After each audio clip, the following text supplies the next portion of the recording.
فرض کریں رات کے کھانے کا وقت ہے، دسترخوان بچھا ہے اور سب مل کر کھا رہے ہیں، اور اچانک کسی بات پر بلا وجہ ہی گرما گرمی ہو جاتی ہے۔ بالکل، ایک نوجوان بیزاری سے کرسی پیچھے دھکیلتا ہے، یا پھر فرض کریں دفتر میں کوئی ساتھی جھنجھلا کر اپنی فائل بند کرتا ہے اور ایک جملہ کہتا ہے، آپ ہر بات پہ اعتراض کیوں کرتے ہیں؟ یہ جملہ تو ہم سب نے ہی اپنی زندگی میں کبھی نہ کبھی سنا ہے یا شاید خود بھی بولا ہے۔ ہاں، مطلب یہ ایک ایسا جملہ ہے نا جو ہماری روزمرہ زندگی میں ایک آخری ہتھیار کے طور پر استعمال ہوتا ہے۔ بظاہر یہ ایک عام سی شکایت لگتی ہے، ایک روزمرہ کی جھک جھک، لیکن یہ صرف ایک جھک جھک نہیں ہے۔ بالکل نہیں ہے۔ اگر ہم اس ایک جملے کے خول کو توڑے نا تو اس کے اندر سے انسانی رویوں، رشتوں کے تناؤ اور ہماری اپنی غیر محسوس کمزوریوں کا ایک پورا لاوا ابلتا ہے۔ تو آج کے اس تفصیلی جائزے میں ہم اسی بظاہر سادہ سے جملے کے پیچھے چھپی گہری نفسیات کو سمجھنے کی کوشش کریں گے۔ اور یہ سمجھنا بہت ضروری ہے کیونکہ ہم اکثر الفاظ کو صرف آواز سمجھ لیتے ہیں۔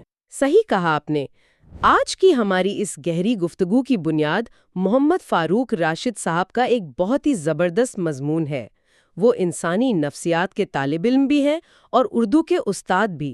یعنی انہوں نے الفاظ اور نفسیات دونوں کو ملا کر اس جملے کو ڈی کوڈ کیا ہے۔ بالکل، اور ہمارے اس سیشن کا مقصد کسی پر تنقید کرنا ہرگز نہیں ہے۔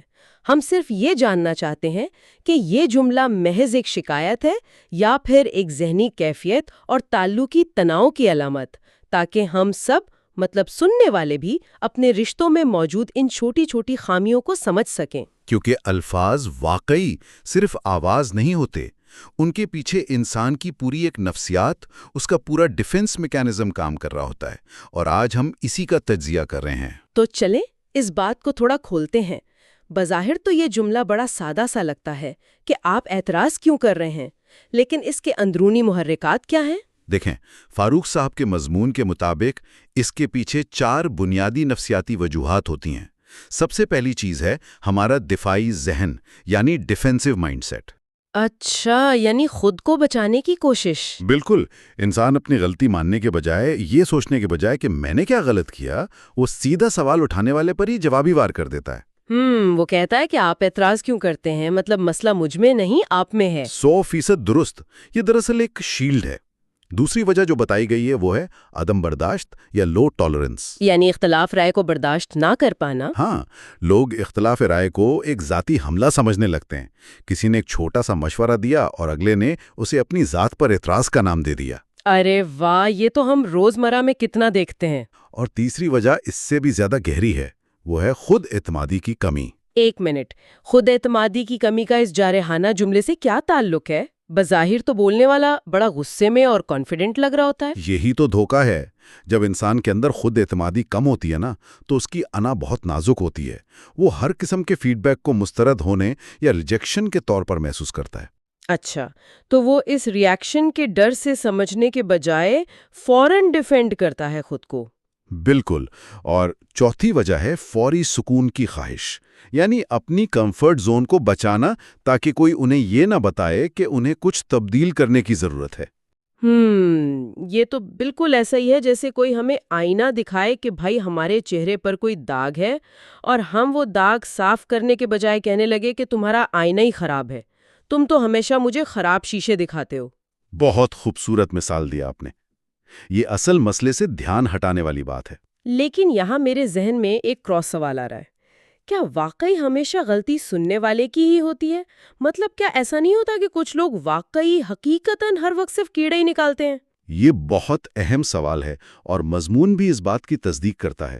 بعض اوقات دوسرا شخص واقعی حد سے زیادہ تنقیدی ہوتا ہے، اور وہ آپ کے مثبت پہلوؤں کو مکمل نظر انداز کر رہا ہوتا ہے۔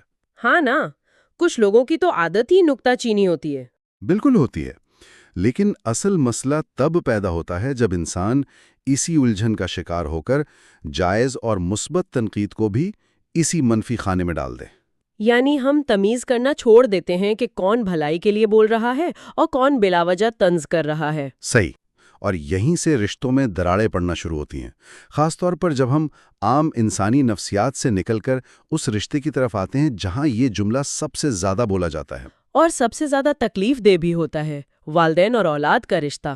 بالکل، مضمون کی روشنی میں جب اولاد اپنے والدین سے یہ جملہ کہتی ہے تو اس کے 4 بہت گہرے معنی ہو سکتے ہیں۔ 4 معنی؟ پہلا کیا ہے؟ پہلا ہے جذباتی فاصلہ، یعنی والدین اور بچوں کے درمیان بات چیت میں وہ کھلاپن ختم ہو گیا ہے اور اب وہ براہ راست بات نہیں کر پا رہے ہیں۔ وہ ایک دیوار بن گئی ہے بیچ میں۔ دوسرا ہے دباؤ کا احساس، والدین مسلسل ہدایات دے رہے ہوتے ہیں، ان پر نظر رکھ رہے ہوتے ہیں۔ تو اولاد کو یہ محسوس ہونے لگتا ہے کہ انہیں ان کی مرضی سے جینے نہیں دیا جا رہا، سانس نہیں لینے دیا جا رہا۔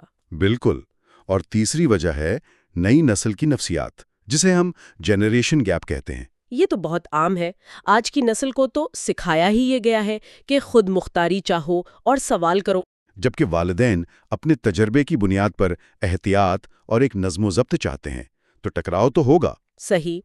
اور چوتھا معنی کیا ہے؟ چوتھا پہلو یہ ہے کہ یہ جملہ اکثر والدین کی اپنی ہی تربیت کا آئینہ ہوتا ہے۔ ایک سیکنڈ، یہاں ایک بہت دلچسپ بات سامنے آتی ہے۔ کیا مطلب کہ اولاد کا یہ شکوہ والدین کی اپنی تربیت کا عکس ہے؟ مطلب یہ کہ اگر بچپن میں گھر کے اندر مکالمے کے بجائے صرف حکم چلایا گیا ہو اور بچوں کی بات نہ سنی گئی ہو۔ یعنی اگر گھر کا ماحول کسی ملٹری کیمپ جیسا رہا ہو؟ ہاں، تو بڑے ہو کر جب اولاد کے پاس دلیل دینے کا ہنر نہیں ہوتا تو وہ اسی آمرانہ انداز میں رد عمل دیتے ہیں جو انہوں نے دیکھا ہوتا ہے۔ یہ تو واقعی ایک آہا مومنٹ ہے۔ مطلب والدین شکایت کر رہے ہوتے ہیں کہ بچہ الجھ رہا ہے، جبکہ حقیقت میں بچے نے وہی طریقہ اپنایا ہے جو اس پر استعمال ہوتا رہا تھا۔ بالکل، یہ سن کر شاید بہت سے والدین کو اپنی تربیت کے انداز پر دوبارہ غور کرنا پڑے۔ یہ واقعی بہت فکر انگیز بات ہے۔ تو اب ہم نے مسئلے کی نفسیات کو تو سمجھ لیا، لیکن اس کا عملی حل کیا ہے؟ اگر گھروں میں یا دفتروں میں یہ کیفیت بن چکی ہے تو کیا کیا جائے؟ حل کی طرف آنا بہت ضروری ہے۔ والدین کے لیے سب سے پہلی اور اہم تجویز یہ ہے کہ غصہ کرنے کے بجائے خود احتسابی کریں۔ مطلب خود سے پوچھیں کہ کیا میں واقعی زیادہ تنقید کر رہی ہوں؟ جی، اور ایک دو طرفہ مکالمہ قائم کریں۔ خود سے سوال کریں کہ کیا میں صرف بول رہا ہوں یا بچے کی بات سن بھی رہا ہوں؟ ہاں، کیونکہ عموماً والدین کی نیت تو نیک ہوتی ہے، وہ بھلائی ہی چاہ رہے ہوتے ہیں۔ تو انہیں چاہیے کہ اپنے سخت انداز کے پیچھے چھپی نیک نیت کو واضح کریں، صرف اصلاح پر زور نہ دیں بلکہ محبت کا اظہار بھی بڑھائیں۔ بہت خوبصورت بات ہے۔ اچھا، یہ تو ہو گیا والدین کے لیے، لیکن اولاد کو کیا کرنا چاہیے؟ وہ بھی تو فرسٹریٹ ہو جاتے ہیں نا۔ اولاد کے لیے ضروری ہے کہ وہ محض آرائی کے بجائے اپنے لہجے کو بدلیں۔ یعنی شکایت کے بجائے وضاحت کا لہجہ اپنائیں۔ بالکل، اگر وہ غصے میں یہ کہنے کے بجائے کہ آپ ہر وقت اعتراض کرتے ہیں، یہ کہیں کہ مجھے لگتا ہے کہ آپ میری بات مکمل سن نہیں پاتے، تو کتنا فرق پڑے گا؟ ہاں، یہ تو پوری بحث کا رخ ہی موڑ دے گا، احترام بھی برقرار رہے گا اور بات بھی ہو جائے گی۔ اور بچوں کو یہ بھی سمجھنا چاہیے کہ ہر بات اعتراض نہیں ہوتی۔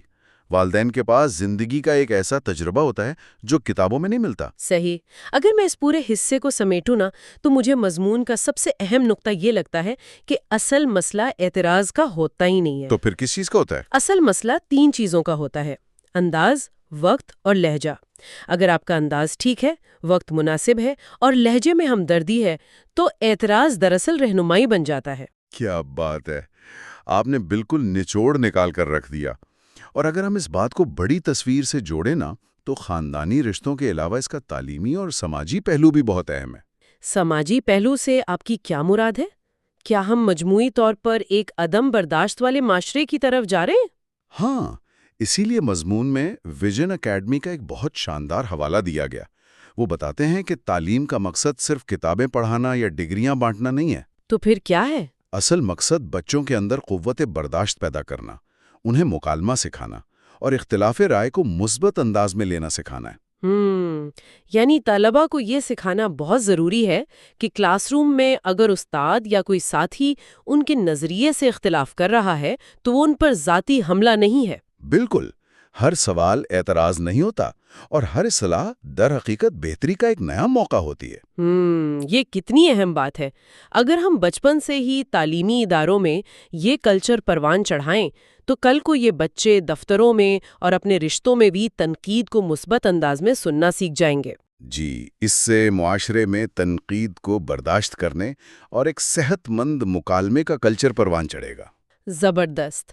تو آج کی اس پوری گہری گفتگو کو سمیٹتے ہوئے ہم یہ کہہ سکتے ہیں کہ یہ جو جملہ ہے نا، آپ ہر بات پہ اعتراض کیوں کرتے ہیں، یہ واقعی صرف ایک جملہ نہیں ہے۔ یہ ایک مکمل نفسیاتی کیفیت ہے۔ ہاں، یہ ایک شکایت ہے، ایک دفاع ہے، اور بعض اوقات کسی رشتے کی ایک خاموش چیخ بھی ہے۔ اور رشتوں میں توازن پیدا کرنے کے لیے ہمیں مکالمے کو زندہ رکھنا پڑتا ہے۔ بالکل، کیونکہ جہاں مکالمہ ختم ہوتا ہے نا، بس وہیں سے فاصلے شروع ہو جاتے ہیں۔ مجھے فاروق راشد صاحب کے مضمون کا وہ آخری اور طاقتور جملہ یاد آ رہا ہے جو اس پوری بحث کا حاصل ہے۔ وہ کون سا جملہ ہے؟ انہوں نے لکھا ہے کہ اعتراض سے زیادہ اہم یہ ہے کہ ہم اسے کیسے سنتے ہیں، اور جواب سے زیادہ اہم یہ ہے کہ ہم اسے کیسے دیتے ہیں۔ کیا ہی شاندار بات ہے! واقعی سارا کمال ہمارے سننے اور ہمارے جواب دینے کے انداز کا ہی ہے۔ بالکل۔ تو چلیں آج کے اس تفصیلی جائزے کو ہم ایک ایسے سوال پر ختم کرتے ہیں جو شاید آپ کو ہمیں سب کو ایک نئی سوچ دے۔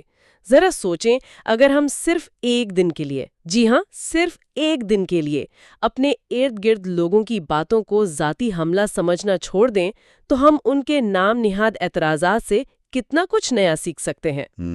بہت کچھ سیکھا جا سکتا ہے۔ کیا یہ ممکن ہے کہ جس تنقید سے ہم سب سے زیادہ بھاگتے ہیں وہی وہ مشورہ ہو جو ہماری زندگی بدلنے کے لیے سب سے زیادہ ضروری ہو؟ اس بارے میں ضرور سوچیے گا۔